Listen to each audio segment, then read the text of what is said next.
Ashama harka fuune kabajamtootaa fi hordoftoota keenya. Oduu gaddaa. Jireenya baqaa wabii hin qabne gaddaa fi gadadoon guutame akkatti ba'an malee waan nama mudatu hin beekamne. Ejju gurri maatii iyyaafannoo hafuur sagalee alatti caqasu. Arra boru dhuftaa dhaggeeffatu. Miila deemu waa'ee kee gaafatu. Nama waan kee dubbatu dhaban.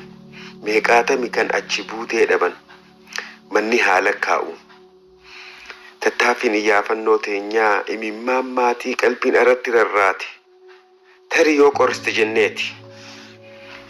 Suuraan armaan olitti argitan dhalataa lammii Itoophiyaa sabaan Oromoo kan ta'e eenyummaan isaa kan hin beekamne gara fuula Rabbii deebi'ee jira. Guyyaa tokko bara baatii 5ffaa bara 2023 dhukkubsatee osoo yaalamaa jiruu addunyaa tanarraa lubbuun isaa dabarti. Biyya Yemen kutaa Amraan magaalaa Amraanitti achumatti du'ee haga ammaa reefki isaa mana yaalaa Amraan mustashfaa Amraan keessa jira.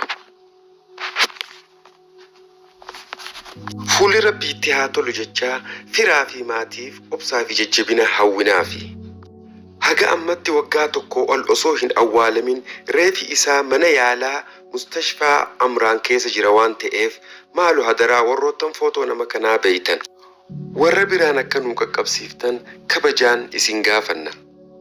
Fakkaataan akkanaa kan biroo baay'een biyya Yemen keessa waan jiruuf jecha viidiyoo kana sheer gochuun waliif raabsuun akka wal biraan geessan kabajaa fi jaalalaan isin gaafanna. Horaa bulaa doobanaa.